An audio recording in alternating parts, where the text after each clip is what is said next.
اور میرے نبی پاک نے فرمایا گناہگار مومن بھی جب دعا کے لیے ہاتھ اٹھاتا ہے تو اللہ فرماتا ہے فرشتوں اسے خالی نہ لوٹانا، مجھے شرم آتی ہے اسے خالی، پر تو اٹھاتا ہی نہیں، تو اسے مناتا ہی نہیں، تو کبھی لپٹا ہی نہیں، تو نے کبھی کہا ہی نہیں کہ یا اللہ آ میں تجھے لے جاؤں حضرت سعد بن ابی وقاص کے پاس۔ قادسیہ کی جنگ ہو رہی تھی، کافر بلا رہا تھا آؤ اگر کوئی ہے تو آؤ آؤ مقابلے میں۔ حضرت سعد بن ابی وقاص نے گھوڑے دوڑا دیے، دشت تو دشت ہیں صحرا بھی نہ چھوڑے ہم نے، بحر ظلمات میں دوڑا دیے گھوڑے ہم نے۔ حضرت سعد بن ابی وقاص نے گھوڑے دوڑائے، آگے دریا آ گیا، کوئی پل نہیں کوئی شے نہیں، اسلام کی عزت کا سوال ہے۔ حضرت سعد بن ابی وقاص نے ہاتھ اٹھائے اور کہا اے اللہ اگر تو موسیٰ کی نافرمان قوم کو رستہ دے سکتا ہے تو تو ہمارے دلوں کو جانتا ہے، ہم تو اپنے رسول کے فرما بردار غلام ہیں۔ آنا مہربانی کر کہ اگر تو نے دل مسلم کی دل جوئی نہیں تو ہمیں تانا دیں گے بت کے مسلم کا خدا کوئی نہیں۔ کہا اے اللہ مہربانی فرما اگر تو حضرت وَإِذْ فَرَقْنَا بِكُمُ الْبَحْرَ فَأَنْجَيْنَاكُمْ وَأَغْرَقْنَا آلَ فِرْعَوْنَ، اگر تو حضرت موسیٰ کی قوم کے لیے دریا پھاڑ سکتا ہے تو ہم تو نبی پاک کے غلام ہیں۔ صحابہ کہتے ہیں جناب سعد نے دعا مانگی تو دریا نے رستہ عطا فرما دیا۔ یار تو دعا بھی نہیں مانگتا؟ حضور نے فرمایا دعا صلاح المومن، دعا مومن کا ہتھیار ہے، تو نے یہ بھی چھوڑ دیا ہے۔ اب تو باتیں کر کے تبصرے کر کے ٹی وی دیکھ کے اپنی رائے قائم کر کے کمنٹس کر کے سو جاتا ہے، یہ بھی سوتا خشک ہو گیا، تو دعا تک نہیں مانگتا۔ فرماتے ہیں دعا مانگی تو دریا نے رستہ دیا، اور جب اس کنارے نکلے تو حضرت سعد کہنے لگے کسی کی کوئی شے تو نہیں رہ گئی دریا میں، کوئی چیز تو نہیں رہ گئی۔ ایک صحابی کہنے لگے پیالہ رہ گیا ہے، تو حضرت سعد فرمانے لگے او دریا ہمارا پیالہ واپس نہیں کر دیتا؟ تو کہتے ہیں کہ لہر آئی تو پیالہ بھی باہر پھینک گئی۔ او بھائی ہم اسی رسول کا کلمہ پڑھتے ہیں جن کا حضرت سعد بن ابی وقاص نے کلمہ پڑھا تھا، اور کسی جگہ میرے نبی پاک نے نہیں فرمایا اللہ صحابی کی سنے گا بعد میں آنے والوں کی نہیں سنے گا، کسی جگہ نہیں کہا۔ پر تو کشکولے دعا بھی نہیں اٹھاتا، مصیبت میں بھی اب یاد خدا ہم کو نہیں آتی، دعا منہ سے نہ نکلی جیبوں سے عرضیاں نکلی، تو یہ کام بھی نہیں کرتا۔ میرا دل کرتا تھا چلو اور کچھ نہ ہو مسجدوں میں اجتماعی دعا ہی ہو جائے، پر اس طرف بھی توجہ نہیں، وہاں بھی کہتے ہیں مولوی صاحب جلدی کرو گھر جانا ہے، اتنی لمبی دعا، اور کمنٹس کر رہے ہیں لوگ کہتے ہیں آپ اپنے گھر کی سوچیں۔ میرے بھائی دعا، صلاح الدین ایوبی فلسطین کی جنگ لڑ رہے تھے، خبر آئی کہ عیسائیوں کا ایک بحری بیڑا بحری جہاز اسلحہ لے کے آ رہا ہے، نیزے ہیں تلواریں ہیں تیر ہیں۔ صلاح الدین ایک بزرگ تھے، ان سے ملے تو کہنے لگے بابا جی آپ بھی دعا کرو۔ میں بھی دعا کرتا ہوں، مسلمانوں کے پاس پہلے اسلحہ نہیں، عیسائیوں نے اور منگا لیا ہے، کہیں ایسا نہ ہو مسلمانوں کے خلاف اتنا اسلحہ استعمال ہو۔ یہ بات کہی، بابا جی کو دعا کا کہا، خود مسجد اقصی میں ساری رات روتے رہے۔ صلاح الدین ساری رات، ہمارا حکمران جسے ربنا آتنا فی الدنیا پوری نہیں پڑھنی آتی، اور اب تو ایسے پیر آ گئے میدان میں جو سورہ فاتحہ سیدھی نہیں سنا سکتے الا ماشاءاللہ۔ ساری رات صلاح الدین ایوبی روتے رہے۔ وہ بزرگ کہتے ہیں میں بھی کونے میں تھا، پر جس درد سے اس نے دعا مانگی میں نہیں مانگ سکا۔ سویرے خبر آئی کہ دشمن کا وہ بحری بیڑا جو اسلحہ لے کے آ رہا تھا دریا میں غرق ہو گیا ہے۔ صبح خبر آئی تو وہ شخص ایک آگے بابا جی سے کہنے لگا بابا جی وہ بحری بیڑا دریا میں غرق ہو گیا، تو بابا جی رو پڑے، کہنے لگے دریا میں غرق نہیں ہوا، صلاح الدین ایوبی کی آنسوؤں میں غرق ہو گیا ہے، اس کے آنسوؤں میں غرق ہو گیا ہے، اس نے رب سے دعا ہی ایسی مانگی اس کے آنسوؤں میں۔ تو دعا بھی نہیں مانگتا میرے بھائی مسلمانوں کے لیے، تو دعا بھی نہیں مانگتا۔ امام حسین میدان کربلا میں تھے، ایک راوی کہتا ہے 3 دن پانی بند رہا ہے، روٹی بند رہی ہے، پر قرآن پاک کی تلاوت 1 منٹ کے لیے بھی بند نہیں ہوئی، دعا اور التجا 1 منٹ کے لیے بھی بند۔ حسین کے خیمے سے یہ آواز بار بار آتی رہی یا اللہ استقامت بھی دے اور صبر بھی عطا فرما۔ دعا کا رستہ بند، تلاوت بند نہیں ہوئی، اللہ کی بارگاہ میں سجدے بند نہیں ہوئے، تو چھوڑ گیا، تو دعا تک نہیں مانگتا۔ دعا تو انقلاب برپا کر دیتی ہے، دعا تو حالات بدل دیتی ہے، دعا تو تبدیلی لے آتی ہے. کوئی بیٹھا ہوا مجھے دور دعا دیتا ہے, بس دعا دیتا, فقط دعا دیتا ہے.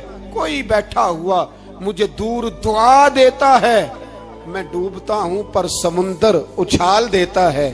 وہ بھائی تو دعا بھی چھوڑ گیا. پہلی بات آپ کی خدمت میں یہ ہے کہ جاگیں, مسلمان بنیں. دوسرا کچھ نہیں کر سکتے تو دعا تو کر سکتے ہیں نا, دعا کا رستہ اپنائیں. اور پھر میرے نبی پاک علیہ السلام نے 2 باتیں فرمائی, کان کھول کے سن لینا. 2 باتیں حضور نے فرمایا ایک وقت آئے گا کہ میری امت کے خلاف کافر ایک دوسرے کو آوازیں دیں گے, آؤ مسلمانوں کو ماریں, آؤ مسلمانوں. تو صحابہ نے کہا یا رسول اللہ کیوں, ہم تھوڑے ہو جائیں گے؟ فرمایا نہیں, تم بہت زیادہ ہوں گے. 56 اسلامی ملک ہیں دنیا میں, کتنے بول کے بتانا ہے؟ اتنا سا برما ہے. کسی غیر مسلم کا کتا مر جائے تو یہ چیخ پڑتے ہیں, اور یہاں کہتی ہے اقوام متحدہ کہ جی وہ ہمیں داخل نہیں ہونے دے رہے. تو بند کرو پھر سلامتی کونسل, تحلیل کر دو, اقوام متحدہ ختم کرو. اگر تمہاری کو سنتا نہیں تو بنائی کیا ہے؟ صرف مسلمانوں کو پریشرائز کرنے کے لیے. اور ہمارے مسلمان بھیک مانگتے پھرتے ہیں, کہتا ہے کہا ہے ہم نے اقوام متحدہ سے. اب تم اپنے لیے کافر سے بھیک مانگو گے, کافر سے بھیک مانگو گے؟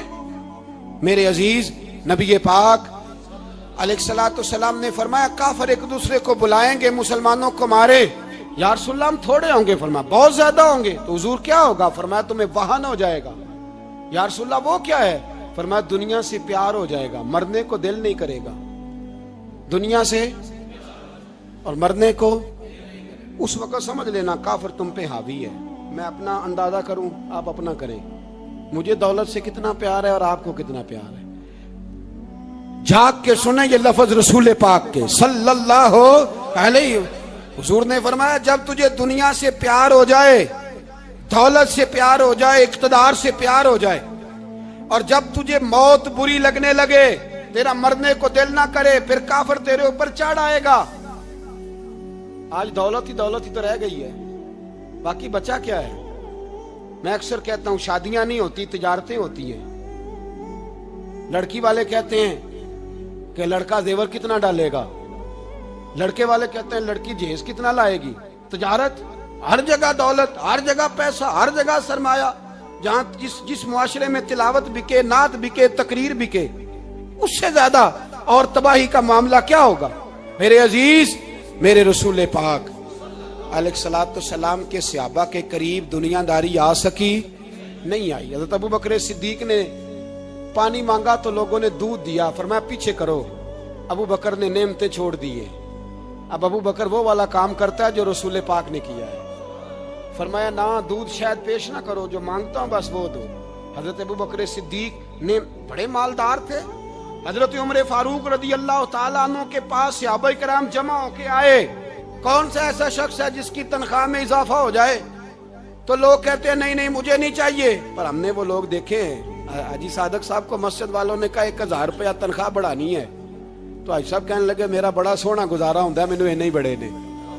حضرت سیدنا عمر فاروق رضی اللہ عنہ صحابہ اکٹھے ہو کے گئے.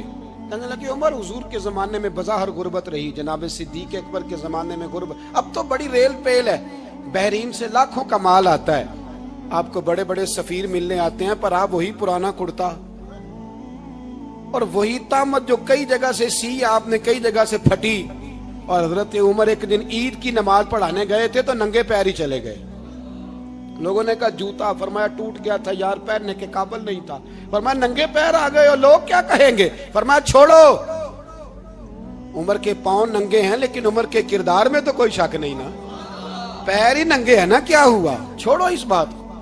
کوئی پیار نہیں دنیا داری سے, دولت سے, کوئی چکر ہی نہیں. حضرت سیدنا عمر فاروق رضی اللہ تعالیٰ عنہ کو صحابہ نے اکٹھے ہو کے کہا, یہ ہے امت کے بیدار ہونے کے طریقے جو عرض کر رہا ہوں. کہا جناب آپ اب بڑا مال غنیمت ہے, اور جس طرح ہر صحابی کا حصہ ہے آپ کا بھی حصہ ہے, تو ایک نیا کرتا ہی ڈال لیں آپ خرید کے. اب جب مشورہ ہو گیا صحابہ میں تو کہنے لگے عمر سے بات کون کرے گا؟ نیا کرتا پہننے کی عمر سے بات کس کو برا لگتا ہے جی؟ نیا کرتا کون بات کرے گا؟ حضرت سیدنا علی المرتضیٰ کا انتخاب ہوا. کہنے لگے مولا علی کی بڑی عزت کرتے ہیں, ان سے بڑا پیار کرتے ہیں, ان سے بات کرتے ہیں. تو حضرت علی کو بلایا گیا, عرض کی حضور مہربانی فرمائیں, حضرت عمر سے کہے نئے کرتے کے لیے. آپ فرمانے لگے عمر میری بڑی قدر کرتا ہے, بڑی بات سنتا ہے, پر یہ والا کام نہیں میں عمر سے کہہ سکتا, یہ کسی اور سے کہو. تو کہنے لگے آپ رہنمائی کر دیں, کس کو کہیں؟ تو جناب علی المرتضیٰ فرمانے لگے اگر حضرت عائشہ صدیقہ سے کہو گے تو عمر فوراً مان جائے گا, وہ مومنوں کی ماں ہیں. صحابہ حضرت عائشہ کے پاس, اماں جی عمر کو بلائیں, ان کو کہیں بڑے بڑے سفیر آئے ہوتے ہیں, وہی پرانے کپڑے پہن کے بیٹھ جاتے ہیں. اللہ اکبر. حضرت عائشہ نے پیغام بھیجا, فرمایا عمر کو بلاؤ. عمر فاروق دوڑے ہوئے آئے, پردے کے پیچھے حضرت عائشہ کے پاس گھٹنوں کے بل, اماں جی دیر تو نہیں کر آیا میں آنے میں؟ حکم ہو, حضور کے گھر سے پیغام آیا, بڑے بڑے سفیروں کو چھوڑ کے بھاگے. حضرت عائشہ صدیقہ کہنے لگی عمر دیکھو جائز پیسے ہوں تو اسلام اچھے لباس سے منع نہیں کرتا, اب بڑا بڑا مال آیا ہے, اب تیرا بھی حصہ ہے, تو صحابہ کرام کی خواہش ہے کہ نیا کرتا پہن لو, بڑے بڑے سفیر آتے ہیں, حرج بھی کوئی نہیں, جائز بھی ہے, کو منع نہیں. حضرت عمر نے گردن جھکا, جی اماں جی, جی اماں جی, جی اماں جی. حضرت عائشہ کہتی ہیں بات ختم ہوئی, عمر نے گردن اٹھائی تو عمر کی داڑھی آنسوؤں سے بھری ہوئی. کہتی ہے مجھے کہنے لگے اماں جی میں تو صرف مسجد میں دیکھا کرتا تھا, آپ تو مصطفیٰ کو دن رات دیکھتی تھیں, جس طرح کے کرتے آمنہ کے لال نے پہنے ہیں مجھے بھی پہنا دو, میں تیار ہوں, میں پہن لوں گا, میں تیار ہوں, پر جس طرح کے میرے نبی نے پہنے. حضرت عائشہ کہتی ہے میں پھوٹ کے روئی, میرا پلو آنسوؤں سے بھر گیا. فرماتی ہیں میں عمر کی بات سنتی گئی تو میرا پلو آنسوؤں سے, میں نے کہا عمر تو جا, تو ٹھیک ہے. فرماتی ہے عمر فاروق سلام کر کے اٹھے, امیر المومنین چلے گئے. اس کونے میں صحابہ چھپے ہوئے تھے, وہ آئے, کہا اماں جی کیا بات ہوئی؟ تو میں پھر رو پڑی. میں نے کہا کیا بتاؤں, تمہیں پرانے کرتے نظر آتے ہیں, اسے محمد عربی کے جلوے نظر آتے ہیں, اسے رسول اللہ کا رنگ نظر آتا ہے, اسے وہ غلامی نظر آتی ہے. عمر کو دنیا سے پیار, اور دنیا سے پیار نہیں تھا, دعا پتہ کیا تھی؟ یوں جھولی اٹھا کے اللہ مرزقنا شہادتن فی سبیلک وجعل موت فی بلد حبیبک. اللہ عمر کو بسترے والی موت نہ دینا, موت شہادت کی دینا, اور میں میدان میں جا کے نہیں مرنا چاہتا, مجھے رسول اللہ کے شہر میں موت چاہیے, باہر جا کے نہیں, یہی میدان لگے مدینے میں, یہی موت آئے, اسباب بنا, میں مدینہ بھی نہیں چھوڑنا چاہتا. او بھائی ان لوگوں کو نہیں پیار تھا. جناب صدیق اکبر کا وصال ہوا تو زہر کے اثر سے, وہ جو آپ کو زہر لگا تھا, بعض مفسرین نے لکھا ہے کبھی کبھی وہ جو سانپ نے ڈسا تھا تو کبھی کبھی اس کا اثر آتا تھا, بس اللہ نے شہادت دینی تھی کبھی کبھی, ورنہ تو بڑی شفائیں تھیں. حضرت عمر شہید, حضرت عثمان, جناب علی, امام حسن, امام حسین, علی اکبر, علی اصغر, حضرت عباس, حضرت سعد بن معاذ, حضرت امیر حمزہ, مصعب بن عمیر. میرے محبوب نے تو لسٹ بنائی شہیدوں کی, لسٹ بنائی شہیدوں کی. شہادت سے پیار کیا رسول اللہ صلی اللہ علیہ وسلم کے غلاموں نے, پیار کیا شہادت سے, اسی لیے تو کافر اٹھ نہیں سکا کہ شہادت سے. حضرت سعد بن معاذ رضی اللہ تعالیٰ عنہ کو زخم لگ گیا, جنگ سے زندہ آ گئے لیکن زخم ہے, رو کے کہنے لگے محبوبہ سارے شہید ہو گئے, میں ایسے ہی رہ گیا. حضور نے فرمایا نہیں, رب تجھے بھی شہادت کی موت ہی عطا فرمائے گا. اسی زخم میں پردہ ہو گیا. میرے بھائی حضرت عمر بن جموح رضی اللہ تعالیٰ عنہ 4 بیٹے لے کے احد کے میدان میں آئے, کہا محبوبہ میرے 4 ہی تھے, میں سارے لے آیا ہوں, سارے ہی قبول ہیں؟ اور میں ٹھیک ہے. پھر خود بھی زرہ پہن لی, ایک ٹانگ سے لنگڑے تھے, ٹانگ چھوٹی تھی. حضور نے فرمایا تو نے کیوں لباس پہن لیا ہے؟ کہا حضور میں نے بھی تو جہاد پہ جانا ہے نا. تو حضور نے فرمایا تیرے 4 بیٹے جو جا رہے ہیں. تو کہا یا رسول اللہ کیا لنگڑے جنت میں نہیں جا سکتے؟ حضور لنگڑے اللہ کو قبول نہیں, میں نہیں جا سکتا. تو میرے نبی پاک صلی اللہ علیہ وسلم نے فرمایا نہیں، جنت تو تیرا انتظار کر رہی ہے۔ کہا حضور پھر میں بھی جاؤں گا، بچے جائیں گے تو میں بھی جاؤں گا۔ ایک بی بی احد کے دن 3 سال کا بچہ لے کے گھر سے نکلی، بیبیوں کو کہتی ہے میرا خامد بھی بدر میں شہید ہوا، بھائی بھی اور باپ بھی، آج حضور نے پھر بلایا ہے، دل کرتا تھا کوئی جوان بیٹا ہوتا تو میں پیش کرتی، پر اب میرے پاس یہ 3 سال کا ہی ہے۔ بچہ لیا مدینے میں مسجد نبوی میں، حضرت بلال سے کہنے لگی 2 منٹ حضور کا دیدار چاہیے۔ نبی پاک آئے، کیسے آئی ہو؟ کہنے لگی محبوبہ میں شہید کی بیٹی، شہید کی بہن، شہید کی بیوہ ہوں، میرے پاس اب جوان تو کوئی نہیں، یہ 3 سال کا ہی ہے۔ حضور نے مسکرا کے فرمایا یہ کرے گا کیا کرے گا؟ کہنے لگی حضور سنا ہے اسلحہ تھوڑا ہے، ڈھال کی ضرورت ہے، لوہے کی ڈھال ہوتی تھی، جب تلوار آتی تھی تو آگے کی جاتی تھی۔ کہا محبوبہ میرا شہید کی اماں بننے کو بڑا دل کرتا ہے، یہ میرا 3 سال کا لے جاؤ، جب تیر آپ کی طرف آیا تو میرا بیٹا آگے کر دینا، یہ ڈھال کا کام تو دے گا نا۔ ہنستے ہوئے محبوب کی آنکھوں میں آنسو آئے، بچے کو پکڑ کے سینے سے لگایا، ماتھا چوما، فرمایا جا تیرے ساتھ وعدہ ہے قیامت کے دن تجھے شہید کی اماں کہہ کے ہی پکارا جائے گا، وعدہ ہے تیرے ساتھ تجھے شہید کی۔ میرے بھائی مرنے کو دل ہی نہیں مسلمان۔ میرے نبی پاک صلی اللہ علیہ وسلم نے فرمایا جس کے دل میں کبھی شہادت کی آرزو پیدا نہیں ہوئی، اس کے سینے میں دھڑکنے والا دل مومن کا ہے ہی نہیں، وہ تو منافق ہے۔ جو کبھی دین کے رستے میں شہید ہونے کو، میرے بھائیوں دین کو بڑی ضرورت ہے، بڑی ضرورت ہے، بڑی۔ اے خاصائے خاصان رسول وقت دعا ہے، امت پہ تیری آ کے عجب وقت پڑا ہے۔ وہ دین جو بڑی شان سے نکلا تھا وطن سے، پردیس میں وہ آج غریب الغربا ہے۔ فریاد ہے اے کشتی امت کے نگہباں، بیڑا یہ تباہی کے قریب آن لگا ہے۔ اور ایک شاعر قلم توڑ گیا، کہنے لگا تجھ سے فریاد ہے اے گنبد خضرا والے، تجھ سے فریاد ہے اے گنبد خضرا والے، کعبے والوں کو ستاتے ہیں کلیسا والے، تجھ سے فریاد اے گنبد خضرا۔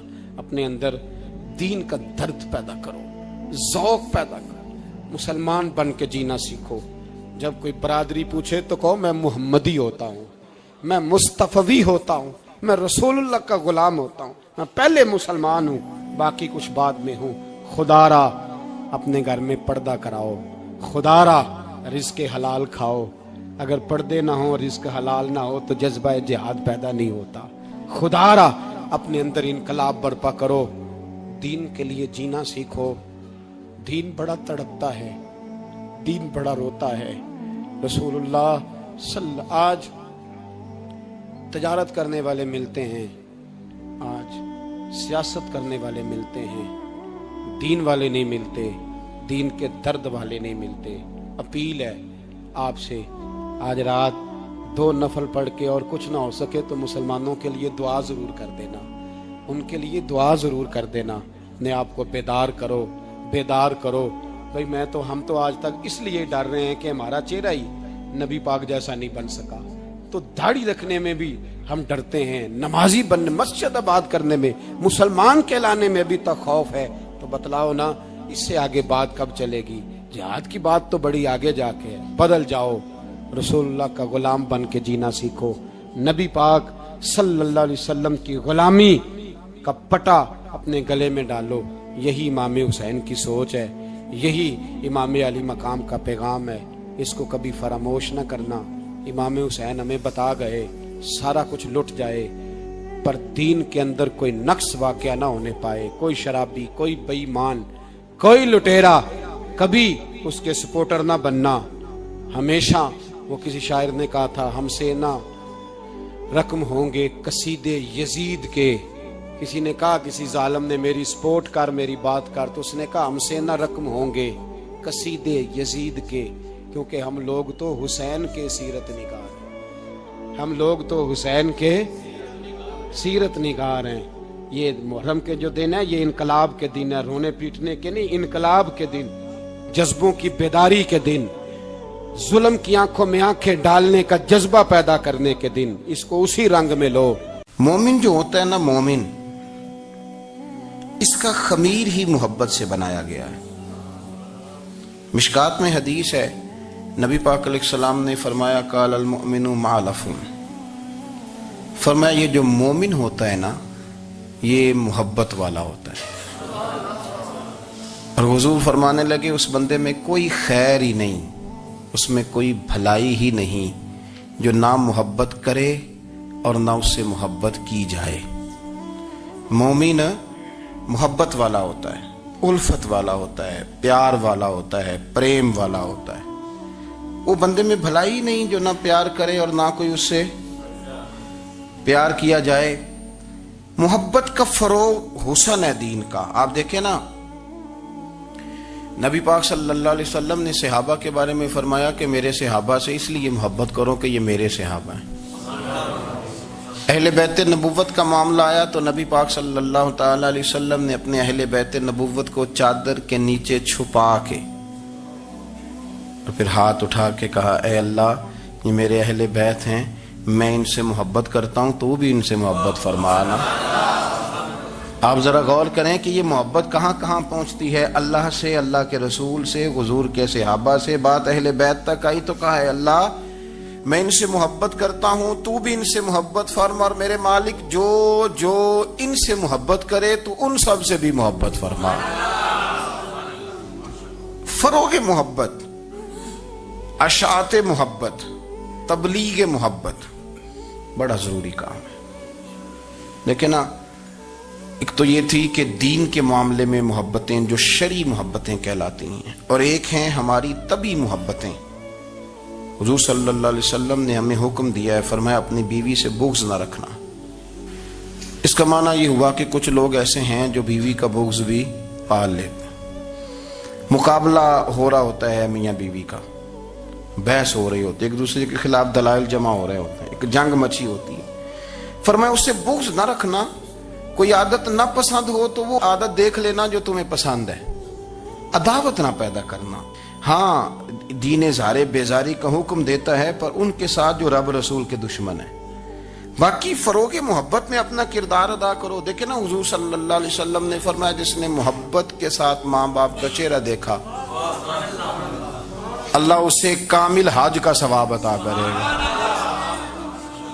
لیکن حدیث میں جو حضور نے شرط لگائی اس شرط کا خیال رکھنا ہے۔ کس طرح چہرہ دیکھنا ہے؟ فرمایا ماں باپ کا چہرہ دیکھو کس طرح۔ اچھا یہ حدیث بتاتی ہے کہ کچھ لوگ ایسے ہیں جو چہرہ دیکھتے ہیں پر محبت سے نہیں دیکھتے۔ ابا جی کی کچھ باتیں کڑوی بھی لگتی ہیں نا، تو کئی دفعہ کچھ بچے چہرہ دیکھتے ہیں پر محبت سے نہیں دیکھتے، تو حضور نے فرمایا تو محبت سے چہرہ دیکھ، تیرے رسول کا وعدہ ہے رب مقبول حج کا ثواب دے گا۔ صحابی عرض کرنے لگے یا رسول اللہ صلی اللہ علیہ وسلم اگر میں 2 دفعہ دیکھوں؟ تو حضور نے فرمایا 2 حج کا ثواب۔ اس نے کہا حضور میں دن میں 3 دفعہ دیکھوں؟ تو فرمایا 3 حج کا ثواب۔ اس نے چوتھی بار کی بات کی تو حضرت ابو ہریرہ فرماتے ہیں حضور نے فرمایا تو جو پوچھتا رہے گا اور میں بتاتا رہوں گا تو بات ختم نہ کریں۔ حضور حکم کریں، فرمایا تو 100 دفعہ دیکھ اللہ 100 حج کا ثواب عطا کرے۔ بات کو ختم کرتے ہیں۔ تو جتنی دفعہ دیکھ اللہ تجھے اتنے حج کا۔ شرط یہ ہے کہ ذرا پیار سے دیکھ، ذرا محبت سے دیکھ۔ نفسیات کا ڈاکٹر بوڑھوں کو نیند کی دوائی کیوں دیتا ہے؟ وہ اس لیے دیتا ہے کہ ان کے بچے انہیں وقت نہیں دیتے۔ بچے کو بہلایا جا سکتا ہے، بوڑھے کو بہلایا نہیں جا سکتا۔ اس لیے کہ جو بوڑھا ہوتا ہے نا اس کے پیچھے پوری ایک داستان زندگی ہوتی ہے، تاریخ ہوتی ہے، وہ کبھی کسی چیز کا مالک رہا ہے، سربراہ رہا ہے۔ اولڈ ہاؤس پاکستان میں تیزی سے اس لیے بن رہے ہیں کہ بچوں کی جو خاص الفت تھی نا ماں باپ سے وہ رہی نہیں۔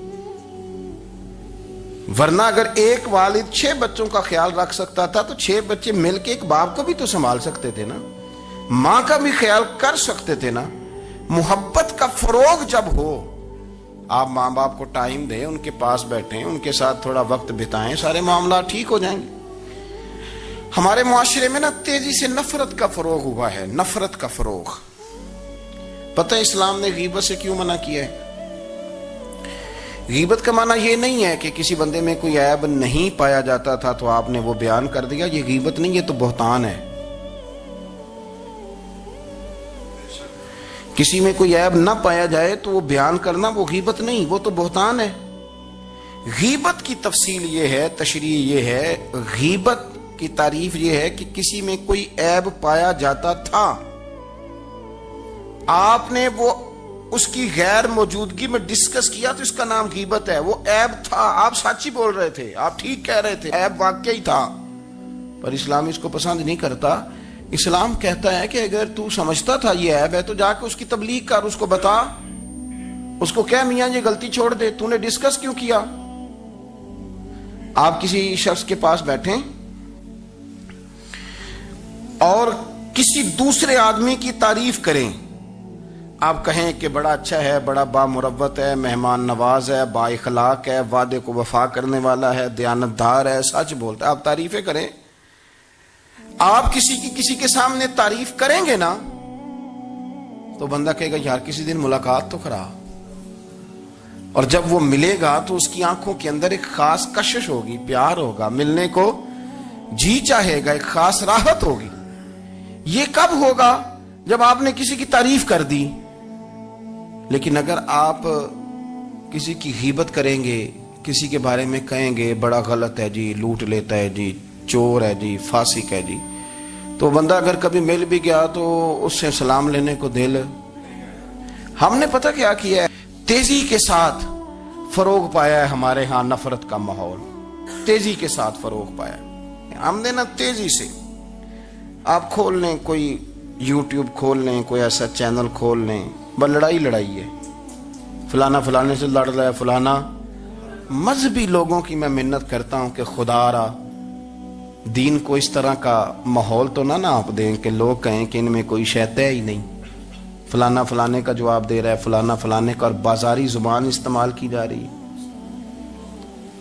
اور ٹھیک ہے، مسلمات جو طے تھے لوگوں نے تو ان کو بھی چھیڑنا شروع کر دیے، اور تضحیق کی جاتی ہے، لفظ اس طرح کے اختیار کیے جاتے ہیں جو ویسے ہی وزادار آدمی بولنا پسند نہیں کرتے۔ کیا آپ اپنی شکل دکھا رہے ہیں کفر کو کہ یہاں نفرت ہی نفرت ہے، اور وہ باتیں جن کو بالکل چھیڑنا نہیں چاہیے تھا ان پر بھی آپ کلام کرتے ہیں۔ آپ نے کوئی چیز نہیں چھوڑی، اس پر آپ نے بحث نہ کی ہو، الجھایا نہ ہو، میلہ لگا دیا، اللہ جانے کوئی کیا بول رہا ہے۔ دعوت دین کون دے گا؟ پیغام حق کون سنائے گا؟ فلانا فلانے کا جواب دے رہا ہے، اور پھر وہ دوسرے کا جواب دے رہا ہے، تیسرا تیسرے پہ تبصرہ کر رہا ہے، چوتھا پانچویں پہ تبصرہ کر رہا ہے۔ یہ کب تک بات ایسے چلی؟ یہی حال سیاسی لوگوں کا ہے۔ میرے ملک کا جو نوجوان بڑا ہو رہا ہے نا، میں بڑی ذمہ داری سے بتا رہا ہوں، وہ جیسے ہی بڑا ہوتا ہے تو وہ سمجھتا ہے میں ڈاکوؤں کے ملک میں پیدا ہوا ہوں، وہ سمجھتا ہے یہ شاید چوروں کی دھرتی ہے، وہ سمجھتا ہے شاید یہاں سب دھوکے باز ہیں۔ ہم اس طرح سے نچوڑ کے لوگوں کے دلوں میں نفرت بھری ہے، نچوڑ کے، کہ لوگ سمجھنے لگے ہیں اس ملک میں تو کوئی بندہ دیانتدار ہے ہی نہیں، کوئی بندہ اچھا ہے ہی نہیں، کوئی بندہ نیک ہے ہی نہیں۔ مذاق اڑاتے ایک صاحب میرے پاس آئے ہوئے تھے، کہنے لگے پیر صاحب 11 سال ہو گئے پولیس کی نوکری کرتا ہوں، 1 روپیہ رشوت نہیں لی۔ وہ چلا گیا، میں نے اسے تھپکی دی تو وہ نکلا ہے، تو ایک بندہ کہنے لگا سب انہیں جو ہوتے نہیں نہ سکتا۔ میں نے کہا یار تو منشی ہے اللہ کی رحمت کا، یہ میرے رسول اللہ کا دین ہے، اور قیامت تک لوگ اس پر عمل کریں گے۔ اس نے 11 سال کا ہے، وہ 40 سال بھی کہتا تو میں ماننے کو تیار ہوں۔ کیوں کچھی باتیں کرتے ہیں؟ آپ نے تو تباہی کر دی، کوئی بندہ ٹھیک نہیں بچا۔ ایسے میلہ لگا ہوا ہے، اس دھرتی کو آپ برا کہتے ہیں، اس کو چوروں کی اور ڈکیت کی اور فراڈ لوگوں کی آپ دھرتی کہتے ہیں۔ یہ وہ دھرتی ہے جس نے داتا گنج بخش علی حجویری جیسے لوگ رکھے ہوئے ہیں، یہ وہ دھرتی ہے جہاں بابا فرید جیسے لوگ بستے ہیں۔ کیا بات کرتے ہیں صاحب؟ یہ اتنے بزرگ ترین لوگ یہاں بستے ہیں اور آپ کیا بات کرتے ہیں؟ اور دیکھیں، میں بالکل ہی غیر سیاسی اور غیر جانبدار رہتا ہوں ملکی معاملات میں، لیکن جس شخص نے پاکستان کو ایٹمی قوت بنانے کے لیے، اب تو بڑی عمارت ہو گئی ہے، غربت میں جس بندے نے کام شروع کیا تھا کہ ایٹمی طاقت بن جائے، اس نے کوئی کام کیا کہ نہیں کیا؟ آپ کو پاورفل بنایا کہ نہیں بنایا؟ کبھی تبصرہ ہوتا ہے اس پر بھی؟ ہمیں لاکھ اختلاف صحیح، ہم بھی بات کرتے ہیں مخالفت میں، لیکن تباہی نہیں اتار دی ہم نے، توہین کر کر کے، نفرت پھیلا پھیلا کے۔ اس سے پہلے جو حکومت گئی شاید اس کا سب سے بڑا مخالف میں ہوں، لیکن ایسا نہیں ہے کہ انہوں نے کوئی کام بھی ایسا نہیں جو اچھا نہ کیا ہو، ایسا نہیں ہے۔ میں ملک بھر میں سفر کرتا رہتا ہوں، میں دیکھتا ہوں بہت ساری جگہیں ایسی ہیں بہت سارے دیہات ایسے ہیں جس میں بڑے بڑے شاندار روڈ بنائے گئے، کام کیا گیا، ان کی 99 خامیاں اپنی جگہ پر، خوبی کا بھی تو ذکر کریں۔ یہی حال اس گورنمنٹ کا ہو رہا ہے، لاٹھ لے کے لوگ ہیں، یہ بھی گندا وہ بھی گندا۔ آپ کس طرح کی بات کر رہے ہیں؟ آپ نے تو ملک کو یہ نام دے دیا ہے کہ یہاں کوئی اچھا انسان بچتا ہی نہیں، مولوی ہیں تو سارے برے ہیں، پیر ہیں تو سارے برے ہیں۔ کیا بات کرتے ہیں صاحب، یہ میرے رسول اللہ کی قوم ہے، یہ نبی پاک کی امت ہے، اور حضور نے فرمایا میری امت کبھی گمراہی پر جمع نہیں ہوگی۔ یہ نہیں ہو سکتا سارے لوگ ہی غلط ہو جائیں، لیکن ہم نے تباہی اتار دی۔ جس کے ہاتھ میں سپیکر آتا ہے وہ سب کی پگڑیاں اچھالنا ضروری سمجھتا ہے، جس کے ہاتھ میں قلم آتا ہے وہ کہتا ہے چونکہ میں لکھ رہا ہوں تو میں اکیلا ٹھیک ہوں، باقی سارے غلط ہیں۔ محبت کو فروغ دیں، پیار کریں، اخوت کا رنگ دیکھیں۔ حاتم طائی کی بیٹی مجرم بن کے آئی تھی، مجرم بن کے، کلمہ نہیں پڑھتی تھی، اور اس کو سامنے کھڑے کر کے میرے نبی پاک نے فرمایا تیرا باپ کلمہ نہیں پڑھتا تھا پر اس میں عادتیں اچھی پائی جاتی تھی، اس کی صفات ٹھیک تھیں۔ یعنی حضور تعریف کر رہے ہیں، نبی پاک تعریف، اور ہماری زبان گونگ ہو جاتی ہے تعریف کی دفعہ۔ ہم تو جو میری بات مان گیا وہ بندہ ٹھیک ہے، اور جس نے میری بات نہیں مانی وہ بندہ درست ہے، یہ گونگ ہو جاتا ہے ہمارا مزاج۔ اپنی زندگی میں اچھے الفاظ ادا کریں، اولیاء اللہ کے بارے میں، ان لوگوں کے بارے میں جو مسلمہ بزرگ ہیں، ہمارے امت کے مسلمہ بزرگ ہیں، ان کے بارے میں ہم ایسی کمزور باتیں کرتے ہیں جن کا سرے سے کوئی وجود نہیں، سرے سے کوئی داستان نہیں ان لوگوں کی۔ تو یاد رکھے میرے عزیز، میرے رسول کریم صلی اللہ تعالی علیہ وآلہ وسلم نے جو ہمیں دین دیا وہ محبت والا دین ہے، وہ پیار والا دین ہے، وہ اخوت والا دین ہے۔ اس میں پیار کریں گے، پیار آگے لے کے جائیں گے، پیار کو فروغ دیں گے۔ سنیں حدیث میرے نبی پاک علیہ السلام نے فرمایا قیامت کے دن رب کریم فرمائے گا کہاں ہیں وہ لوگ؟ منادی اعلان کرے گا، میدان محشر میں کوئی آدمی اعلان کر وہ کہاں ہیں لوگ؟ اور تو کس کو ڈھونڈ رہا ہے؟ فرمایا مجھے رب نے بھیجا ہے کہ وہ بندے ڈھونڈ کے لاؤ جو دنیا میں میری رضا کے لیے ایک دوسرے سے محبت کیا کرتے ہیں۔ وہ بندے ڈھونڈ کے لاؤ۔ بندے ڈھونڈے جائیں گے۔ یا رسول اللہ رب ان کا کیا کرے گا؟ تو نبی کریم صلی اللہ علیہ وسلم فرمانے لگے رب فرمائے گا تم دنیا میں میری رضا کے لیے ایک دوسرے سے پیار کرتے تھے، آج میرے عرش کے سائے کے علاوہ سایہ کوئی نہیں، آج میں تمہیں اپنے عرش کے سائے میں جگہ عطا کروں گا۔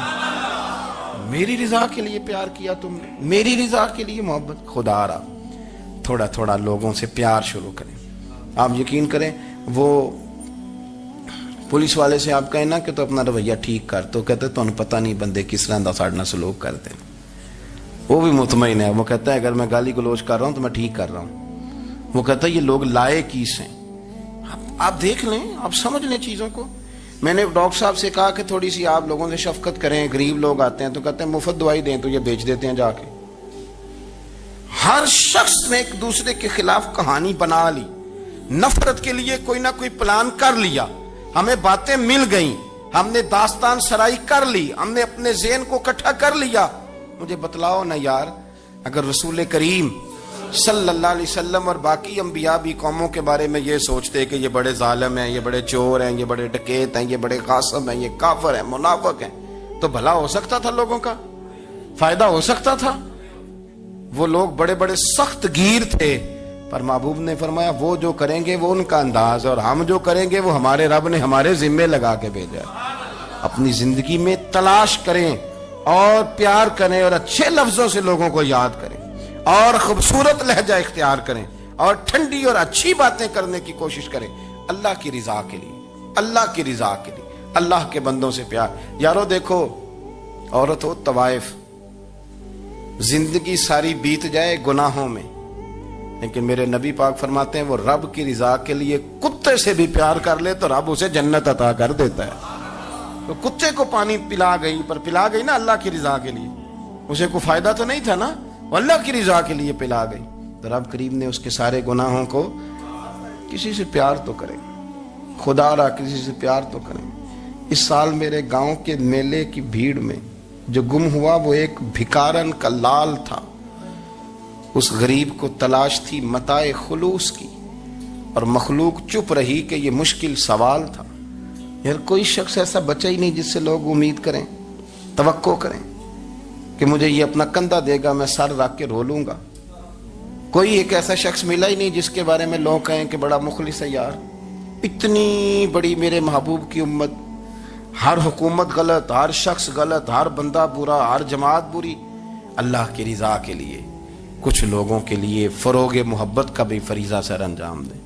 کیسے لوگوں کو یہ بات سمجھائی جائے؟ حضرت ابو ادریس خولانی رضی اللہ تعالیٰ عنہ تابعی ہیں۔ حافظ منذری نے الترغیب و ترہیب میں لکھا ہے، فرماتے ہیں کہ حضرت ابو ادریس خولانی کہ میں دمشق کی جامع مسجد میں گیا تو میں نے ایک چمکدار چہرے والا، سیاہ داڑھی والا، چمکتے دانتوں والا خوبصورت نوجوان نبی پاک کی حدیثیں بیان کرتا دیکھا۔ اس کے چاروں جانب حضور کے غلام بیٹھے تھے۔ میں نے ایک شخص سے کہا یار بڑا حسین چہرہ ہے، بڑا ہی خوبصورت انداز ہے، کون ہے بندہ؟ انہوں نے کہا آپ نہیں جانتے، یہ صحابی رسول حضرت معاذ ابن جبل ہے رضی اللہ تعالی عنہ۔ حضرت معاذ ابن جبل کا انتقال بھی کوئی 40 سال کی عمر سے پہلے ہو گیا تھا، لیکن ان پر حضور کا اعتماد اتنا تھا کہ حضور نے اپنی حیات ظاہرہ میں گورنر بنایا انہیں صبح۔ چمکدار دانت، حدیثیں بیان کر رہے ہیں۔ حضرت ابو ادریس خولانی رضی اللہ تعالیٰ عنہ کہتے ہیں رش بڑا تھا، میرے دل میں خواہش ہوئی کہ آج تو لوگ زیادہ ہیں، کل آؤں گا ملاقات کروں گا۔ کہتے ہیں اگلے دن میں اپنی طرف سے سب سے پہلے گیا، پر حضرت معاذ ابن جبل تو مجھ سے پہلے مسجد میں موجود تھے اور وہ نفل پڑھ رہے تھے، اللہ اللہ کر رہے تھے۔ تو میں نے ان کے ساتھ سلام لی، فرمانے لگے کیسے آئے ہو؟ تو میں نے کہا حضور کل آپ کو دیکھا ہے، آپ کی باتیں سنی ہیں، تو گویا آپ کا تو چہرہ ساری رات میری آنکھوں کے سامنے رہا، تو میں تو سویرے زیارت کی غرض سے حاضر ہوا ہوں۔ اللہ کی رضا کے لیے مجھے آپ اچھے لگیں، اللہ کی رضا کے لیے۔ کوئی بندہ ایسا بھی تو ہو نا، کوئی غریب، کوئی مسکین، کوئی عالم، کوئی صوفی، کوئی درویش، کوئی ذاتی تعلق نہ ہو، تعلق کیا ہو؟ اللہ کی رضا۔ آپ مجھے اچھے لگیں۔ حضرت سیدنا معاذ ابن جبل فرمانے لگے واقعی ایسا ہی ہے؟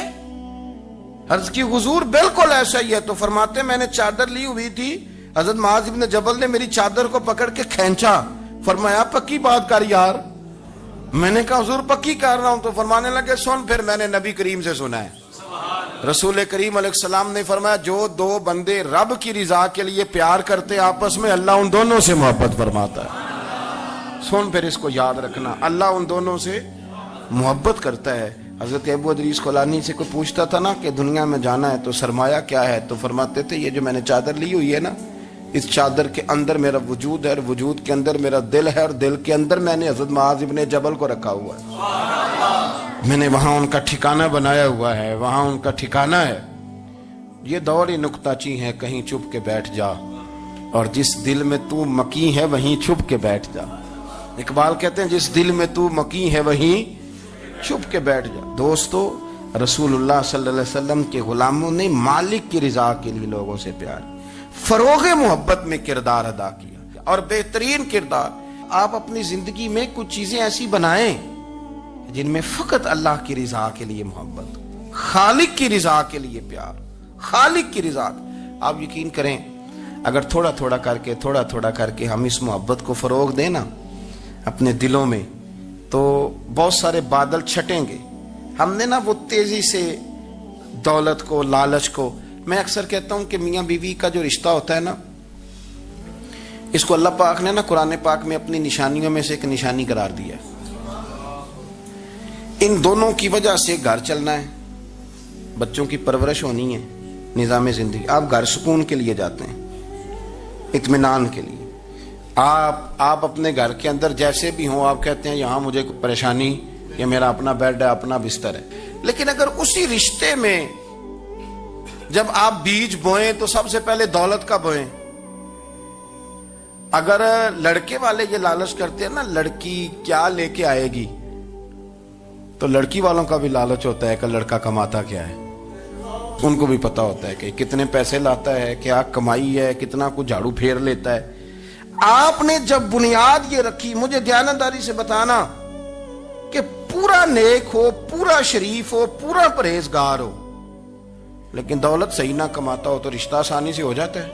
وہ بس سارا کچھ ٹھیک ہے، صرف کمائی تھوڑی سی کم ہے، وہ مشکل سے گزارا ہوگا، وہ کہتے ہیں نہیں جی نہیں, بھوکے تو نہیں نہ مرنا. کیوں؟ ہم نے اس کے اندر جب دولت کو شامل کر لیا, آ گئی دولت, تب جس رشتے کی بنیادی دولت پہ ہوگی وہاں آپ وفا تلاش کریں گے, وہاں ہم خلوص تلاش کریں گے, وہاں ہم للہیت تلاش کریں گے. اللہ کرے ہو جائے, لیکن وہ ہمارے مائنڈ سیٹ میں یہ بات ہوتی ہے کہ یہ جو معاملہ ہے یہ گڑبڑ ہے.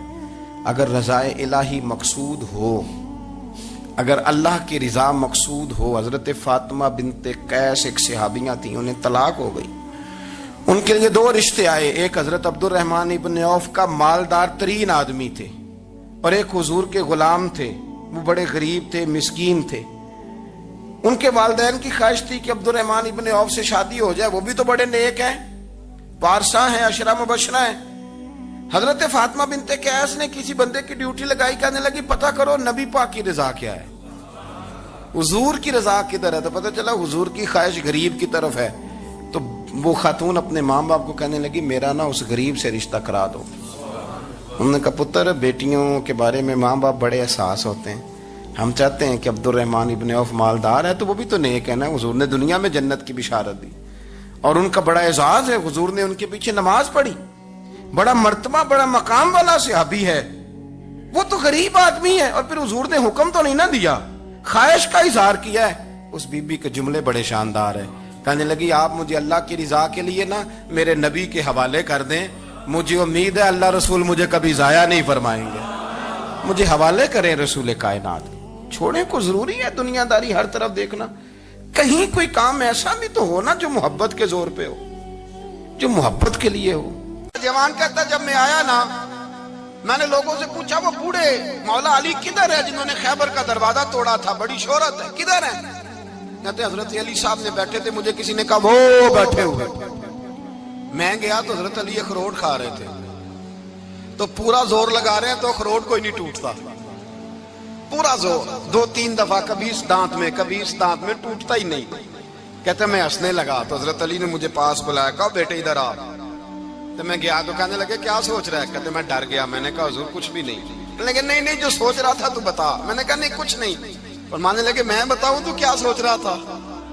بتاؤں کہ حضور بتائیے. آپ فرمانے لگے تو سوچ رہا تھا بابے سے اخروٹ تو ٹوٹتا نہیں, خیبر کیسے توڑ دیا تھا. تو سوچ رہا تھا کہ اس سے اخروٹ تو ٹوٹتا نہیں, تو خیبر کیسے توڑا تھا. فرماتے ہیں میں نے کہا میں یہی سوچ رہا تھا. یہ جب عرض کیا نا تو فرماتے ہیں شیر خدا کا رنگ ہی بدل گیا. پہلے مسکرا رہے تھے, پھر انداز بدل گیا.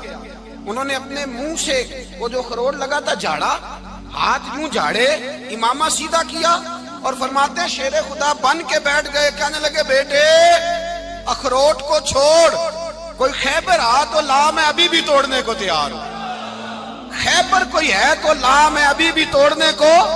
دیواریں ہلتی رہتی ہیں اور در کانپ جاتا ہے, علی کا نام سن کے اب بھی خیبر کانپ جاتا ہے. میں تو اس کو چھوڑ اخروٹ کو تو لا. کہتے ہیں میں نے کیفیت دیکھی تو حضرت علی کا تو رنگ ہی بدل گیا. میں نے کہا واقعہ یہ توڑ ڈالیں گے, یہ خیبر آج بھی یہ توڑ ڈالیں گے, کیفیت ہی بدل گئی. فرماتے ہیں شیر خدا مسکرائے, کہنے لگے بیٹا ڈرنا, مسئلہ سمجھ. کہا حضور کیا ہے؟ آپ فرمانے لگے اخروٹ میں جسم کی قوت سے توڑ رہا ہوں, اور خیبر میں نے اپنے ایمان کی قوت سے توڑا تھا. میرے ایمان میں آج بھی بڑی قوت ہے. آج بھی اگر کفر للکارے گا, آج بھی اگر دین کا دشمن للکارے گا, علی کا جذبہ جہاد آج بھی بڑا جوان ہے. غیرت ایمانی آج بھی بڑی, دین کے ساتھ وفا کا رشتہ آج بھی بڑا میرا جوان ہے. تو بتا کوئی خیبر توڑنا ہے تو حضرت علی شیر خدا, ہر جگہ قربانی حضرت علی کی. جب مدینے میں نا حضور نے سب کو انصار اور مہاجرین کو بھائی بھائی بنا دیا تو حضرت علی چپ کر کے کھڑے ہیں. حضور نے فرمایا کیا سوچ رہے ہو؟ کہا حضور مجھے بھی تو کسی کا بھائی بنائے نا. حضور نے فرمایا انت اخی فی الدنیا والآخرہ, تو دنیا میں بھی میرا بھائی ہے, آخرت میں بھی میرا بھائی ہے. امام راضی نے لکھی ہے ایک بات, بڑی عجیب بات لکھی.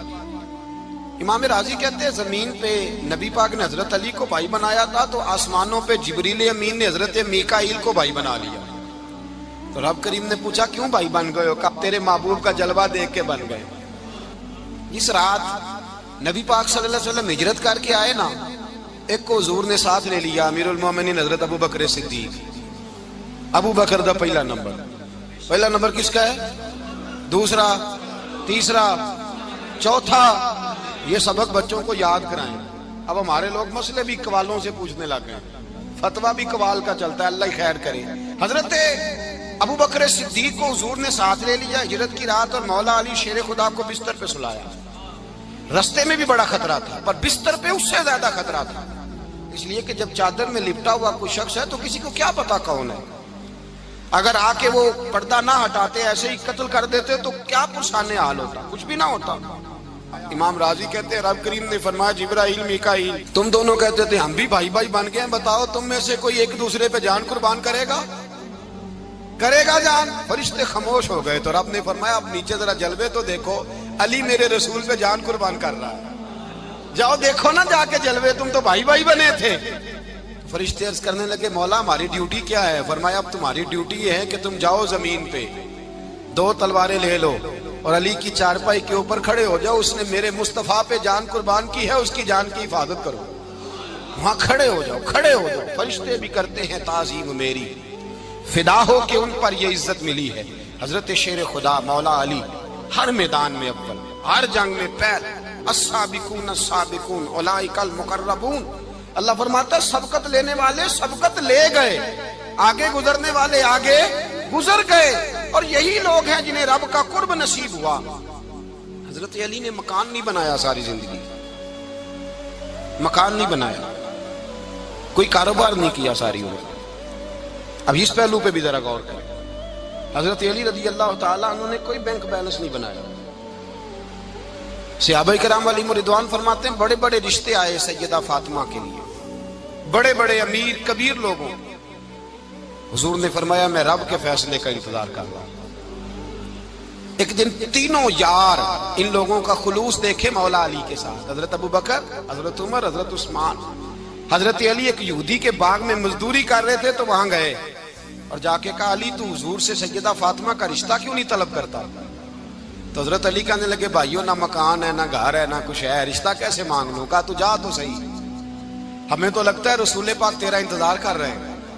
مولا علی شیر خدا کہتے ہیں میں گیا اور جب میں حضور کی بارگاہ میں گیا تو انہوں نے مجھے یار تھے نا تیار کر کے بھیجا، مجھے لفظ بھی سکھائے کیا کہنے ہیں، لیکن جب میں وہاں پہنچا نا تو میرے اندر طاقت ہی ختم ہو گئی بولنے کی. سلام لے کے تو حضور کے پاس بیٹھ گیا. حضور نے فرمایا علی کیسے آئے ہو؟ تو میں خاموش. پھر پوچھا کیسے آئے ہو؟ میں خاموش. پھر پوچھا کیسے آئے ہو؟ میں خاموش. کہتے دلوں کا حال جاننے والے رسول نے فرمایا علی فاطمہ کے لیے آئے ہو؟ فاطمہ کے لیے آئے ہو؟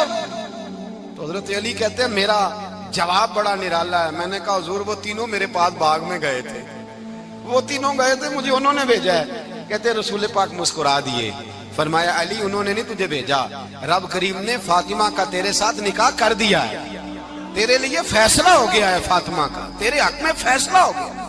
حضرت علی سیدہ فاطمہ کو بیاہ کے لے گئے تو حضرت زید بن حارثہ کے مکان میں کوئی مکان نہیں. او بھائی تو دولت دیکھ کے بیٹی کی شادی کرتا ہے، سرمایہ دیکھ کے پھر دعا کراتا ہے، دعا کریں اللہ میرے داماد کو ہدایت دے دے. میرے رسول نے بیٹی کی شادی کی تقوی دیکھ کے، پرہیزگاری دیکھ کے، دینداری دیکھ کے اس شخص کو بیٹی دی جو السابقون سابقون کے درجے میں شامل، جو ان الذین آمنوا وعملوا الصالحات اولئک هم خیر البریہ کے درجے میں شامل، ان کو اپنی بیٹی دی. حضرت علی شیر خدا رضی اللہ تعالیٰ عنہ فرماتے ہیں کہ سیدہ فاطمہ الزہرا کو میں بیاہ کے لایا، سارے گھر کے کام حضرت فاطمہ نے کیے. میں مزدوری کرتا 2 گھنٹہ یا 1.5 گھنٹہ، زور سے عصر کے درمیان کام کرتے. 2 کلو کھجوریں ملی تو مولا علی نے اٹھا کے اپنی کمر پہ رکھی. باغ کا مالک کہنے لگا علی تھوڑا کام اور کر لو. فرمایا 2 کلو ہو گئیں بڑی ہیں، 1 کلو میرے بچے کھائیں گے، 1 کلو مدینے کے غریب بچے کھائیں گے. تو کہا علی کل کیا کرو گے؟ فرمایا کل جو رب زندگی دے گا وہ روزی بھی دے گا. تو بندہ مشورہ دینے لگا. مشورہ بھی ہوتا ہے نا قریب سے، مشوروں والے بھی بڑی خرابی کرتے ہیں اللہ ماشاءاللہ. کہا علی جائز پیسے تو کٹھے کر لینے چاہیے، کیا حرج ہے، جائز کٹھے کر لیں. تو شیر خدا نے ایک جملہ کہا پر شیروں جیسا کہہ دیا. حضرت علی فرمانے لگے مال حرام ہو تو عذاب ہوتا ہے، حلال ہو تو حساب ہوتا ہے، لہذا نہ میں عذاب والا کام کرتا ہوں نہ حساب والا کام کرتا ہوں، میں کٹھے ہی نہیں کرتا. نہ بندہ عذاب کے چکر میں پڑے نہ عذاب کے چکر میں پڑے، میں اس رستے جاتا ہی نہیں. مولا کائنات شیر خدا. اور بھائی حضرت سیدنا ابو ہریرہ رضی اللہ تعالیٰ عنہ فرماتے ہیں میں جب اس بات کو یاد کرتا ہوں تو آج بھی رو پڑتا ہوں. کون سی بات؟ فرمانے لگے میں کوفے کے بازار سے گزر رہا تھا تو مولا علی شیر خدا کوفے کے چوک میں کھڑے تھے اور ہاتھ میں زرہ پکڑی ہوئی تھی، وہ والی زرہ جو بدر میں بھی ان کے پاس تھی، وہ والی زرہ جو احد، حنین، خندق اور خیبر میں بھی ان کے پاس تھی. زرہ پکڑی حضرت علی نے اور شیر خدا کہہ رہے ہیں بھائیو میری زرہ خرید لو. میری زرہ، امیر المومنین ہے اس وقت، امیر وقت ہے، بادشاہ ہے کوفے کے بازار میں. او بھائی میری زرہ خرید لو، یہ بڑی نسبت والی ہے، بدر، احد، حنین میں میرے ساتھ رہی. اور شیر خدا فرماتے کیا ہیں؟ فرماتے ہیں جب علی نے یہ لفظ کہے تو میری چیخیں نکل گئی. حضرت علی فرمانے لگے اگر میرے پاس نیا تامت خریدنے کے پیسے ہوتے تو میں اسے کبھی نہ بیچتا. نیا تامت خریدنے کے پیسے ہوتے تو میں کبھی نہ بیچتا. حضرت علی رضی اللہ تعالیٰ عنہ نے وہ زندگی گزاری، با پردہ، پرہیزگاری، درویشی، سادگی، ساری زندگی کسی کا شکوہ نہیں کیا مولا علی نے، بلکہ اعلیٰ حضرت فاضل بریلوی رحمۃ اللہ علیہ کے خلیفہ مولانا ظفر الدین بہاری، انہوں نے ایک عجیب بات لکھی ہے. کہتے ہیں حضور معراج پہ گئے تو وہاں سے ایک جبہ لائے، ایک کمرے میں داخل ہوئے، جنت کے کمرے میں صندوق کھولا سرکار نے، ایک جبہ نکلا تو کہا اے اللہ میں لے جاؤں؟ تو رب کریم نے فرمایا بھی مجھے پتا ہے تو لے کے جائے گا پر پہننے گا نہیں، کسی نہ کسی غلام کو دے دے گا. کہا مولا وہ تو پھر تیرا فضل ہے. رب کریم نے فرمایا محبوب اسے دینا جو میرے راز تک پہنچ جائے، اس کو دینا جو میرے راز تک پہنچے. حضور جبہ لے کے آئے. علامہ بہاری علیہ رحمہ لکھتے ہیں کہ نبی پاک صلی اللہ علیہ وسلم نے حضرت ابو بکر صدیق کو بلایا، فرمایا جبہ بڑی برکت والا ہے، اسے پہن کر بڑی برکت ملے گی. اگر میں تجھے دے دوں یہ جبہ، اگر تجھے دے دوں تو کیا کرے گا؟ تو حضرت ابو بکر کہنے لگے حضور ساری دنیا میں سچ پھیلا دوں گا. حضور نے فرمایا نہیں تو اللہ کے راز تک نہیں پہنچا.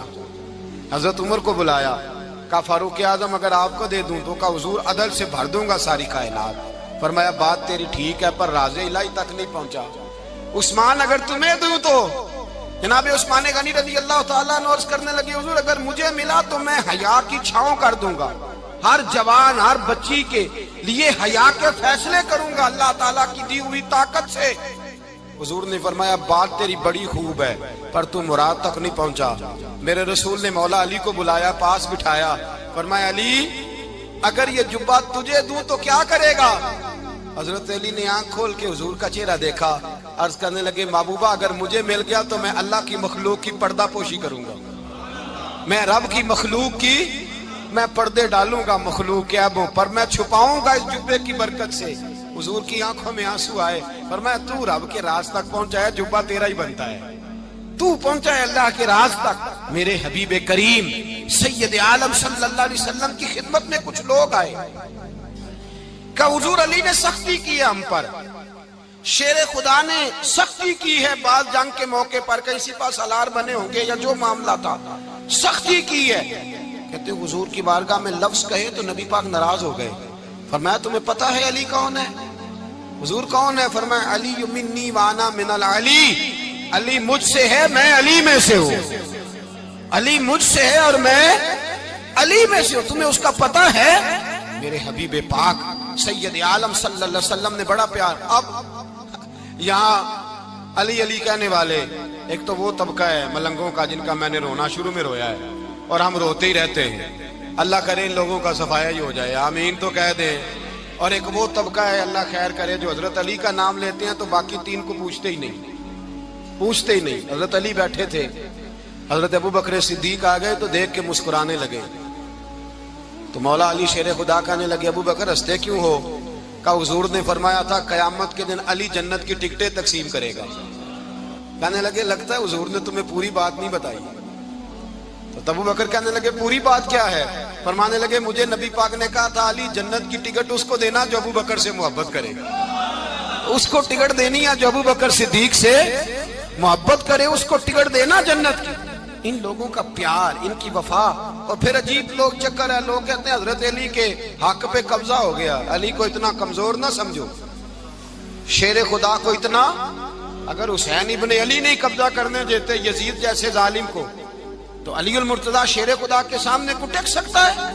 حضرت علی شیر خدا مشیر رہے جناب صدیق اکبر کے، وفادار رہے حضرت فاروق اعظم کے، اور پھر حضرت علی رضی اللہ تعالیٰ عنہ محافظ رہے حضرت عثمان غنی کے، وہ رسول اللہ صلی اللہ علیہ وسلم۔ اور سنو ایک عجیب بات لکھی ہے بزرگوں نے، کہتے ہیں بدر یا احد میں ایک جنگ میں ایسا بھی ہوا کہ کپڑا نہیں ملتا تھا جھنڈا بنانے کے لیے، تو حضرت عائشہ کی ایک پرانی چادر تھی، اس کا جھنڈا بنایا گیا، تو جھنڈا سب سے پہلے مولا علی شیر خدا نے اٹھایا۔ حضرت عائشہ صدیقہ کے ساتھ پیار مولا علی شیر خدا رضی اللہ تعالیٰ عنہ۔ یہاں تو لوگ نہ جانے کون سی خدمت کر رہے ہیں۔ اگر حضور کے قریب رہنے والے، پاس بیٹھنے والوں میں آپس میں اتفاق نہیں تھا تو آج مسلمانوں میں کیسے پیدا ہوگا؟ تم نے تو دین کا سارا رنگ ہی گدلا کر کے رکھ دیا، تم نے تو وہاں بغض پیدا کر دیا جہاں سے لوگوں کو اتفاق کا درس ملنا تھا، وفا کا سبق جہاں سے لوگوں نے پڑھنا تھا، نے وہی حالات خراب کر دیے۔ مولا کائنات شیر خدا کرم اللہ تعالی وجہ الکریم صحابہ کے مجمع میں بیٹھے تھے، یاروں کے بیچ بات ہو رہی تھی۔ اب حضرت علی کی تعلیم سن لیں، حضرت علی کی تعلیمات کیا ہیں۔ بیٹھے تھے، گفتگو چھڑ گئی حضرت علی رضی اللہ تعالیٰ عنہ کی، ہر آدمی نے کہا مجھے فلاں چیز پسند ہے، فلاں چیز پسند ہے، فلاں چیز۔ تو پوچھا علی آپ کو کیا پسند ہے؟ تو حضرت علی کہنے لگے 3 چیزیں پسند ہیں۔ کہا کون کون سی؟ فرمایا ایک میرا دل کرتا ہے کہ روزہ گرمی کا ہو۔ حضور فرماتے ہیں تمہیں پتہ چل جائے رمضان میں برکت کیا ہے تو تم کو سارا سال ہی روزے ہونے چاہیے۔ یہ اتنی فضیلت کی بات۔ حضرت علی شیر خدا کہتے ہیں مجھے گرمیوں کا روزہ پسند ہے، اور پھر حضرت علی شیر خدا فرماتے ہیں مجھے پسند یہ ہے کہ میں اکیلا کھانا نہ کھاؤں، جب بھی کھاؤں میرے ساتھ کوئی مہمان بیٹھا ہو، یہ میری پسند ہے۔ حضرت علی کہتے ہیں میری تیسری پسند یہ ہے کہ میرے مقابلے میں جو دشمن آئے وہ کمزور نہیں ہونا چاہیے، وہ کمزور نہیں، وہ تگڑا طاقتور دشمن آئے۔ فرماتے ہیں مجھے مزہ تو آئے نا رب کے رستے میں جہاد کرنے کا، تگڑا دشمن۔ آج مسلمانوں کا بڑا دشمن پیدا ہوا ہے اور سربراہ ہے اسلام کے سارے دشمنوں کا، لیکن مسلمان اس سے ڈرتے ہیں، اس سے تعلق بنانا چاہتے ہیں، اس کے قریب جانا چاہتے ہیں۔ حضرت علی نے پیغام دیا مزہ ہی تب آتا ہے جب دشمن دلیر ہو، مزہ ہی تب آتا ہے جب دشمن تگڑا ہو، لطف ہی تب آتا ہے جب تمہارا مقابلہ سخت آدمی کے ساتھ ہو۔ حضرت علی شیر خدا، فجر کا وقت تھا، ہاتھ میں چھڑی پکڑی تھی، 63 سال عمر مبارک تھی، کوفے کی جامع مسجد میں نماز پڑھانے آ رہے تھے۔ ہر دروازے پہ دستک دیتے اٹھو الصلاۃ خیر من النوم۔ رستے میں حضرت علی لوگوں کو جگاتے جگاتے آئے۔ جب مسجد کوفہ میں پہنچے تو ایک بدبخت خنجر چھپائے کھڑا تھا، اس نے حضرت علی رضی اللہ تعالیٰ عنہ کو خنجر مارا۔ وہ دوستانہ جو 10 سال کی عمر میں شروع ہوا تھا، جب شیر خدا کو خنجر لگا تو پتہ لفظ کیا تھے؟ فزت برب الکعبہ، لوگوں رب کعبہ کی قسم میں کامیاب ہو گیا، میری زندگی دین کے کام آ گئی، میں کامیاب ہو گیا۔ حضرت علی کی داڑھی ساری لہو سے بھر گئی۔ حضرت شیر خدا فرمایا کرتے تھے ایک دفعہ میں بڑا بیمار ہوا، میرے سے اٹھ کے کھڑا نہیں ہوا جاتا تھا، حضور تیمارداری کرنے آئے تو میں نے کہا یا رسول اللہ پتہ نہیں بچوں گا کہ نہیں۔ حضور نے فرمایا علی نہیں، تو اس وقت دنیا سے جائے گا جب تیری داڑھی لہو سے رنگین ہو جائے گی۔ شیر خدا کہتے ہیں جب زخم لگا تو میں نے نیچے جھکا کر دیکھا تو داڑھی لہو سے بھری ہوئی ہے، میں نے کہا بس وہی کامیاب ہو گیا۔ جامع مسجد کوفہ میں مولا علی نے سر سجدے میں رکھا، اور اسلام کی تاریخ کا وہ شخص جس شخص نے اپنی بچپن سے لے کر جوانی، جوانی سے لے کر بڑھاپا، اور جاتے جاتے امام حسن اور حسین کو قریب بلایا اور وصیت کر گئے بیٹا جینا اسی کا ہے جو دین کے لیے جیے، بیٹا مرنا اسی کا ہے جو دین کے لیے مرے، جس دھج سے کوئی مقتل میں گیا وہ شان سلامت رہتی ہے، یہ جان تو آنی جانی ہے، اس جان کی کوئی بات نہیں۔ حضرت شیر خدا کرم اللہ تعالی وجہ الکریم خاتم الخلفاء تھے، ان پر خلافت اسلامیہ ختم ہوئی۔ حضرت علی رضی اللہ تعالیٰ عنہ جس دن وصال ہوا، آپ کے بیٹے کہتے ہیں اس رات مولا علی نے خزانے کا مال سارا ایک رات پہلے تقسیم کیا، اور پھر جس جگہ مال خزانہ ہوتا تھا وہاں 2 نفل پڑھ کے کہا اے اللہ میں نے تیرے بندوں کی امانت تیرے بندوں تک پہنچا دی ہے۔ زندگی دین کے نام کر کے وہ شیر رخصت ہوئے۔ 21 رمضان المبارک کی شام ڈھلی تو حضرت علی المرتضیٰ شیر خدا رخصت ہوئے. صحابہ کہتے ہیں مدینے میں کوہرام مچا، بغداد کی گلیاں سونی ہوئی، کوفے کے لوگ تڑپے، مکے میں بھی لوگوں نے دعائیں مانگی.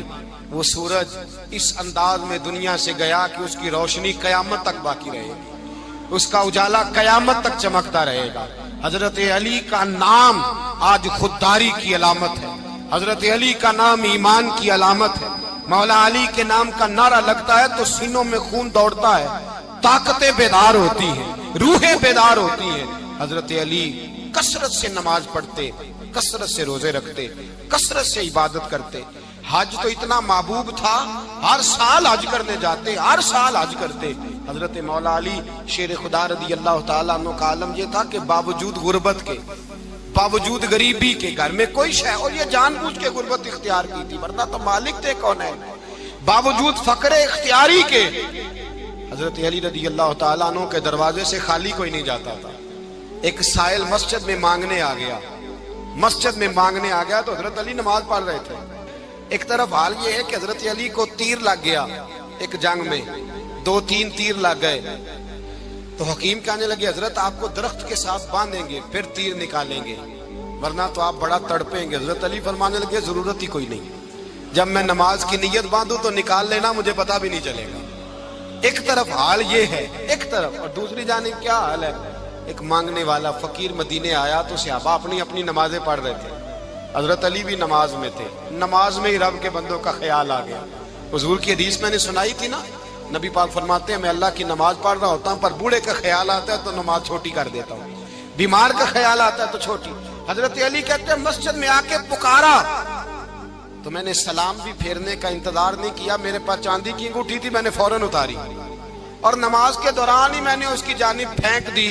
فرماتے ہیں اس سائل نے جا کے حضور کو بتایا، حضور آج میں مسجد میں گیا ہوں، سب نماز پڑھ رہے تھے، کچھ ملا نہیں. حضور نے فرمایا وہاں علی نہیں تھے؟ حضور تھے. فرمایا پھر کچھ ملا؟ کہا حضور اس نے تو نماز پڑھتے پڑھتے بھی سخاوت کر دی، نماز پڑھتے پڑھتے بھی سخاوت کر دی. مالاں والے سخی نہیں ہوندے، کون پیسے والے سخی؟ میں نہیں دیا کہا، میاں صاحب کہہ رہے ہیں مالاں والے سخی نہیں ہوندے. تے سخیاں مال نہیں ہوندا، ایتھے اوتھے دعاں جہان نہیں، سخی کنگال نہیں ہوندا. نبی پاک نے فرمایا جس کی جیب میں پیسے ہیں وہ سخی نہیں ہوتا، جس کا دل بڑا ہے وہ سخی ہوتا ہے. حضرت علی شیر خدا گھر میں 3 دن کھانا نہیں پکتا پر جو آتا ہے وہ جھولی بھر کے لے کے جاتا ہے، وہ جھولی بھر کے. بھائی زندگی اس کی ہے جس کی دین کے کام لگ گئی، ورنہ لوگ وقت ضائع کر کے چلے جاتے ہیں. پیسہ کمانا، دولت کمانا، رزق حلال کمانا عبادت ہے، پر اس کو دین ایمان بنا لینا حسن نہیں زندگی کا. لوگ اپنا آپ ضائع کر دیتے ہیں، اپنا آپ ضائع نہ کرو. شیر خدا کا محل کوئی نہیں تھا پر لگتا ہے ساری کائنات شیر خدا کی جاگیر ہے. حضرت علی رضی اللہ تعالیٰ عنہ کا بینک بیلنس نہیں تھا، لیکن آج اگر اللہ کسی کو نور بصیرت دے تو وہ اٹھ کے دیکھے کائنات میں جتنا کچھ بھی ہے آج پورے عالم دنیا میں، عالم اسلام میں حضرت علی کا ہی ذکر ہو رہا ہے. پوری دنیا حضرت علی کا. پھر اللہ نے فہم دیا، بصیرت دی، حضرت علی کو اللہ نے علم دیا. بہت بڑے عالم تھے حضرت علی، بہت بڑے. حضرت سیدنا عمر فاروق رضی اللہ تعالیٰ عنہ فرماتے ہیں اگر ہمارے درمیان علی نہ ہوتے ہم ہلاک ہو جاتے. جہاں کوئی مسئلہ بنتا شیر خدا اس مسئلے کو حل کرتے. بلکہ حضور نے فرمایا میں علم کا شہر ہوں، علی اس کا دروازہ ہے. حضرت جبریل امین علیہ السلام آئے انسانی شکل میں، حضرت علی کے سامنے کھڑے ہو کے کہنے لگے علی سنا ہے آپ شہر علم کے دروازے ہیں. حضرت علی کہنے لگے میں نے نہیں کہا، یہ تو میرے رسول نے کرم فرمایا ہے. کہنے لگے چلو بتاؤ جبریل اس وقت کہاں ہے؟ حضرت علی نے اوپر دیکھا، نیچے دیکھا، دائیں بائیں آگے پیچھے دیکھا. فرمانے لگے نہ تو اس وقت 7 آسمانوں پہ ہے، نہ 7 زمینوں پہ ہے، نہ مشرق مغرب شمال اور جنوب میں ہے. فرمانے لگے یا تو جبریل ہے یا میں جبریل، ایک ہے دونوں میں سے. تو حضرت جبریل کہنے لگے علی سچ کا ہے مصطفیٰ نے، تو واقعہ علم کا دروازہ ہے، تو علی ہے، جبریل تو میں ہی ہوں، میں ہی ہوں جبریل. یہ ان کے علم کی وسعت، یہ ان کی حکمت اور دانائی کی وسعت. یہ اور یہ کہاں یہ جو فہم و فراست ہے نا میرے بھائی، یہ کتابیں پڑھنے سے زیادہ نہیں آتی، کتابیں رہنمائی کرتی ہیں. فہم و فراست پرہیزگاری سے آتی ہے. اللہ فرماتا ہے یا ایھا الذین آمنوا ان تتقوا اللہ یجعل لکم فرقان. اگر تم اللہ سے ڈرو گے تو اللہ تمہیں بصیرت کا نور عطا فرمائے گا، باطن کی آنکھیں دے دیتا ہے. جب بندہ اللہ امام مالک سے کسی نے کہا تھا حضور میرا حافظہ کمزور ہو گیا، تو فرمایا گناہ کرنے چھوڑ دے، علم اللہ کا نور ہے، گناہ گاروں کو نہیں دیا جاتا. تیرے ذہن کے اندر جب وسوسے بسیں گے تو اللہ کا نور کیسے آئے گا؟ حضرت علی کی زندگی